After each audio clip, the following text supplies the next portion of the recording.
Welcome back to my podcast, the Home Loans Network, powered by the Real Estate Deal Room. If this is your first time tuning in, I am Ebony Beco, mortgage strategist and mortgage loan officer. This podcast I created is designed to break down mortgages, real estate financing, and home ownership that you can understand it very simple, especially if you are a first-time home buyer. So with that being said, in my last episode, which is a 3-part series, that was the first part, this is the second part, I went over 15 common questions that first-time home buyers generally ask. Well, today I'm going to answer an additional 15 common questions that first-time home buyers ask. So instead of you paying for a first-time home buyer class or course or even seminar, guess what? You can get it here with me for no cost. And yes, I love answering questions. So with that being said, let's jump right in. One of my common questions, and which is a huge misconception I get, is FHA only for low-income buyers. Absolutely not. It is very much not the reality and not true. FHA loans are not income restricted. They are designed to be more flexible with credit, especially if you don't have the best credit or you're reestablishing your credit. The down payment requirements is not as strict. The income levels is not as strict. Of course, with every loan program, there's a debt to income ratio, which is the DTI. And I want you to always remember that. That debt to income ratio is based upon how much income you have and make and what you bring it in compared to what your actual liabilities are and then what the potential future mortgage liability is going to be. Add that all together, you got your debt to income ratio. Now, many buyers with solid incomes choose FHA just because of its flexibility and the lower down payments. So yes, you can have the best credit and the best income, but you wanted a lower down payment. So yes, with FHA, you do not need to be a low income buyer. Anybody within reason when it comes to their qualification and criteria can qualify for FHA. Now, can I use an ITIN instead of a social security number? It depends. If you're a U.S. citizen, you should not be using an ITIN because you have a social security number. However, yes, in certain cases, there are loan programs available for buyers who file taxes using an ITIN. These programs are designed for borrowers who contribute to the tax system but may not have a social security number, meaning Uncle Sam did not grant you a social security number, but yet they like, hey, you working, so you still need to pay us taxes. With that being said, you get an ITIN number. So proper documentation and lender selections are the key. Working with your mortgage broker, they would pretty much know what mortgage companies or lenders that actually accept ITINs. Do not get upset with your realtor if they do not know, because their job is not to really know that portion of it. That's why we have our own lanes and we generally try to stay in them. What's the minimum down payment for each loan? Well, let me break that down. FHA loans typically requires 3.5% down. Conventional loans requires as little as 3% down. VA and USDA loans may offer 0% down. Now, understand there are down payment assistance programs that can actually help reduce these amounts even further depending upon the eligibility. And so the reality is when it comes to these different programs, even though I said 3.5% down because the lender, the FHA lender is approving you for 97.5%, please note that there are closing costs that's not taken into consideration. So if the loan amount is $150,000 and the lender only lent you 97.5% of that, you still have to come to the closing with a 3.5% plus the closing costs, unless you got some sort of seller contribution or down payment assistance. And I pretty much talk about that throughout the podcast, but even in some of the previous questions. So continue to stay tuned and listen. Now, what is pre-approval? And do I need that first? Well, a pre-approval is not a pre-qualification. So just don't get those two mixed up. Totally different. A pre-approval is what you need to see. A lender, or not even a lender, a realtor needs to see to make sure you qualify to go see a property. And let me say, when I say qualify to go see a property, because anybody can go see a property, but it don't mean a realtor is going to be willing to show you a property without that pre-approval. In addition to that, that pre-approval tells you what property, as far as price-wise, that's within your price range that you should be going to see based upon what the lender said. You should not be going to see a property that the lender said you're only approved for $150,000, but you're going to see a property for $400,000 unless you have the difference in a down payment for that. If you do not, stay with what the lender said. And to be honest, sometimes just because you're approved for $150,000 does not mean you should be out there looking for $150,000. So with that being said, you want to get a property that you feel that you can most afford, that's comfortable for your situation or your current situation as a whole. So the pre-approval is what you need to know to be able to qualify for a certain price range. The pre-qualification is only when you've given the information verbally, but it has not been verified. So you're pre-qualified to proceed to potentially apply for the purpose of getting a pre-approval. The next question I get a lot is, how long does the honeymoon? Well, when you first buy a property, there's a honeymoon stage. Then it goes downhill when you realize you own it now. But how long does the home buying process take? The home processing can take actually 30 to 45 days. It just really depends. But if you're getting, let's say, a down payment assistance program, then that may be another thing that can prolong the process. For whatever reason, make sure, though, when you are doing your contract, do not have the realtor to put 30 days in there for closing, the contingency date. Try to put 45 days in there for the contingency date, because it might be a time, whereas for whatever reason, maybe you are doing a first-time home buyer down payment assistance, maybe you're waiting on income tax, whatever that case may be.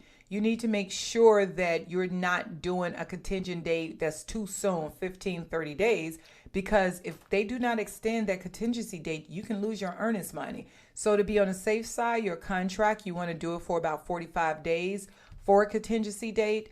And then if it needs to be extended an extra 7 days or 15 days, then at that time between you, your realtor, as well as any attorney potentially involved, they can go ahead and ask for an amendment to the contract to extend the contingency date. But the home buying process, for the most part, takes 30 to 45 days. It just depends. Now, what happens if I get pre-approved? Well, after you're pre-approved, you can begin shopping for the home within your approved price range. When you find the right home, you submit an offer, you negotiate terms, and once under contract, the loan goes into full underwriting. That is where all the documentation is finalized and the conditions are cleared. And the documentations, it's usually like the income verification documentations. Whatever you put on that whatever you put on that application, which we call a 1003, whatever it is, your banking information, the amount you have in the bank, 401ks, whatever you put on that contract needs to be verified. So if it cannot be verified, do not put it on the contract, because if the underwriters see it on there, the underwriter is going to ask. And the funny part is, you may not even need all of this stuff that you volunteered on your application. And if you don't provide it, you can potentially kill your own deal. So only put on there with what's actually needed. Now, who should I talk to first? A realtor or a lender? I'm telling you up front, you need to talk to a lender first. A lender is going to help you understand your numbers and what you qualify for, the loan options, your payments that you're comfortable with. This actually prevents you from simply falling in love with a property and that property don't fit in your budget. So the reality is, you talk to your lender first, your loan officer, And you want to make sure that they understand what you're trying to do and how your income work. And why I say how your income work, because maybe you're a server, or you're a bartender and you're making $8 an hour, right? Here's the thing. There's a lot of bartenders that make over six figures, that makes 100,000, that makes 125, that makes 250 or $250,000, depending upon your market and type of restaurant or bar establishment or club establishment that you are in. So with that being said, then your underwriting is going to be slightly different. And then based upon the loan officer you work with, they will know what bank that will actually accept that. And real quickly, I noticed I said bank. Here's the thing. If you actually go to your bank, it's strictly going to be them. No more, no less. So if you bank at BMO, it's strictly going to be BMO. If you bank at Chase, it's strictly going to be Chase. If you go to a mortgage broker, and for the record, if they don't do that type of loan based upon your income, then you just got to, the deal is denied and you just got your credit ran for nothing, which can kill your dreams of home ownership. However, if you go to a broker and you speak with your loan broker, your mortgage broker, someone like me, I can tell you what you can qualify for, what type of program is going to work for you based upon your income. So if you're someone that, have crazy income or a lot of different requirements that is needed and there's like a funky situation, most of the time you need to go to a broker, because mortgage brokers works with different type of lending institutions that you generally cannot walk right in yourself to get the deal done. And they work with investors who can actually fund these loans for you also to make your home ownership dream come true. Now, what's next? What type of documents will I need? Well, most buyers will need income documentation such as W-2s, pay stubs, or tax returns. They also would need bank statements, but it also, like I said, depending upon the program. And of course, an unexpired photo ID and have your credit ran. So an authorization, a borrower's authorization needs to be signed to have your credit ran. So even if you are in a different state, like for me, for an example, I am licensed to do loans in 11 different states. And so, of course, I'm not going to see you, but I will generally email you a borrower's authorization, giving permission to either pull your credit report, or you will receive a link whereas you're pulling your own credit report, but you still, no matter what, a borrower's authorization needs to be on file, because like I said, this gives the mortgage broker and the banks the chance and opportunity to be able to, pull your tax transcripts. That's why I said everything needs to be verifiable. If you say you make $200,000 a year, it needs to be verified. Even if you have tax returns, they are going to do a 4506 or 8821 with the IRS, and that's something that you generally will have to sign along with the borrower's authorization, but you generally sign that after the application, the 1003 application is done and the borrower's authorization is done. From there, once you start providing documents, that's when the ball gets rolling. Now, the next question, can I shop for a house before getting pre-approved? I mean, you can window shop, but a realtor is not going to take you serious, just so you know. Like, they're not, because you don't even know what you qualify for. Like, you could literally go look at a home, but you really should make no offers without a pre-approval. And most realtors are not going to let you make an offer without pre-approval. And a lot of realtors are not going to even show your property without a pre-approval. Here's the thing. The pre-approval is going to protect your time, strengthen your offer, and ensure you're shopping realistically. What can I actually buy with my budget is another common question first-time home buyers ask. Your budget is going to depend upon not just the purchase price, but it will also affect the type of property, the location, and the monthly payment. Loan programs, interest rates, and assistance options often allow buyers to afford more than they actually initially expected, while actually still staying within a comfortable range. But just because you still feel like that's a comfortable range, only you know your real situation, what's getting ready to happen in 6 months. Are you going through a divorce in 6 months? Whereas you felt like based on your income, you did qualify, but now you're going to take on more debt. Do you plan on having children? Those are personal questions that can never be asked, but those are answers that you know mentally and privately yourself. So just because you can afford a payment of $5,000 a month does not mean necessarily you should be actually getting a mortgage for a payment for $5,000 a month.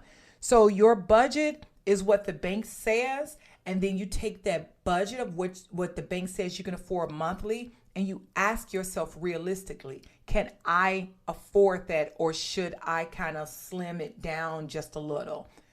Another common question, can I buy a condo, townhome, or multi-unit property? Yes, you can, but there are guidelines to each one, and they vary to everybody's situation. So everyone's situation is going to be totally different.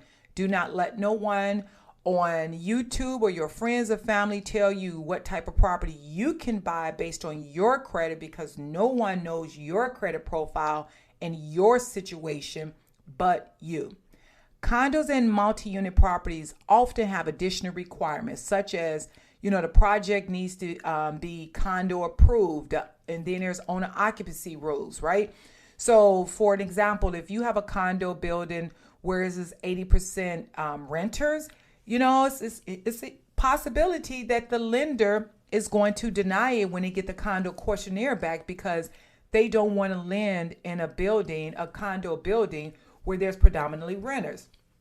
So sometimes the rule might be 20% renters and 80% okay, but you don't know that until the condo questionnaire comes back, and then at the same time, what lender is being used and what that lender says. The right loan programs is going to make a big difference, and that's why it's really important, to be honest with you, go to a mortgage broker. Like I would, unless you just find a single family house, you're a straight W-2 employee, you don't need no extra income, you're not looking for the down payment assistance. Like if your stuff just straight to the point and your credit is good, then go to the bank, call it a day. Do I need a home inspection? I would strongly recommend one. The only time I don't really recommend a home inspection, to be totally honest with you, if you're a real estate investor and you're looking for a fix and flip, of course, we know everything is wrong with that property. So don't even matter. It needs to get completely gutted out, demoed out, everything in there needs to be replaced. So getting a home inspection is just a waste of money. However, if you're a first-time home buyer and you're buying a home for you to live in, right? That's going to be your primary residence. And this is not no fix and flip. You want to get a home inspection. It definitely is going to help you when it comes to potential issues with the property and protects you from costly surprises. Also, with a home inspection, you getting a home inspection makes it easier for you to ask the seller, not you directly, but your realtor, to ask the seller, can they fix some of those things that's in a home inspection? Or ask, can it be part of a credit? You have that right to ask that, but you wouldn't even be able to ask that if you don't have documentation. That's why you notice I keep saying documentation. Everything needs to be verified. Everything needs to be documented. Paper trails are everything. So as far as an important part of home ownership, I will highly suggest you get an inspection. The next question, what happens if the home appraises for less than the purchase price? Then you got to come up with the difference, or to be honest, renegotiate the offer and, make that determination from there if you want to go ahead and proceed. But a low appraisal, a low appraisal really doesn't automatically kill the deal. It really doesn't. Options may include renegotiating the price, challenging the appraisal, restructuring the loan, or even just bringing additional funds to close. There are often solutions available depending upon the situation. Now, if you're willing to bring additional funds to close, just know once the underwriters see that the house is not appraised out and you're willing to bring that extra money, they're going to say, hey, where's that money coming from? And that money needs to be verified and documented also. And that became really strict because of 9/11, the Patriot Act. So with that being said, everything needs to be documented. If you're bringing an additional substantial amount of money to closing based upon the property not being appraised, the lender is going to ask you for additional verification of funds. Now, can the seller help pay my closing costs? Yes, they can. And most of the time they can. Seller concessions are actually common and can significantly reduce the amount that you actually owe and needs to bring to closing. This is actually negotiated as part of the purchase contract and is also it will help kind of depend upon the loan program that you go through as well as the market conditions. And when I say the loan program that you go through, some lenders will say the seller can contribute up to 6%. Some going to say up to 3%. It just depends. But once again, that's when you talk to your loan officer, not your realtor on this, and say, I'm going to be honest. This is all I got. This is all I got in reserves. This is all I can get a verifiable gift for. With that being said, I, need to know which bank that I can go to for the purpose of asking the seller to contribute the maximum amount of closing costs. One of the big common questions I get, this is one I get every day, all day long. What would my interest rate be? Well, we don't know right now, okay? Your interest rate depends on several factors, including the market conditions. So you can get locked in an interest rate for 30 days, but if you close after 45 days, guess what? That interest rate is a possibility. It's not going to be the same interest rate. Your credit profile is going to make a difference. What your credit score is, the loan program that you're going to choose is going to make a difference. If it's FHA, if it's conventional, if it's VA, if it's USDA, if it's a hard money loan, right? It makes a big difference. And overall, the financial picture. So your interest rates is going to depend upon so many different things and so many different variables. So if you hear somebody say, well, the interest rate is 5.75 and my friend got an interest rate for 6.25, why is mine 7.5? There are so many different factors that made it like that. So please don't compare your situation to anyone else's situation. Just know that rate changes, but the strategy of how it's done is most important. The goal is to really secure a rate that fits your long-term plan, not just like today's cycle. But at the same time, if there's a house that you really want and you sit there trying to wait on the rates go down, you may not never, ever, ever get the house that you want. So I always tell people, if you see a house that you like, if you know that this is where you want to be at, maybe because family live in the area, whatever the case may be, this is like rare for this particular property to become available, get it. Don't wait for the rates to change to what you're looking for. I always tell people, marry the house, not the rate, because you can always turn around and refi in the end and get the rate that you're looking for down the line. Even if it's because you're waiting on the market conditions to change, or you need to make some like credit repairs and adjustments to your credit and overall your lifestyle to get that rate that you want. So with that being said, if you're listening to this episode and realizing that buying a home may be more achievable than you thought, you're actually right. Like, it really is. Do not let nobody tell you cannot own a home. Education removes all of fear, and clarity will build your confidence. And I always tell people, and my clients and borrowers and buyers, you're only good as the information that is provided to you. Just always make sure that it's verifiable. And the individuals that's giving you the information, make sure you can look them up and Google them and research them to see that they are actually real and they've done this before, doing this, or been there, done that. If you're a first-time home buyer and you want to understand your options, your numbers, and your next steps, I encourage you to take actions. Join me every Wednesday at 7 p.m. Central Standard Time for Wind Down Wednesdays, live on YouTube at the Real Estate Deal Room for first-time home buyers. Specifically, the first and third Wednesday of the month is where I focus on my first-time home buyers. And I'm sorry, the second and fourth Wednesday of the month is when I focus on my first-time home buyers. The first and third Wednesday of the month is for my real estate investors.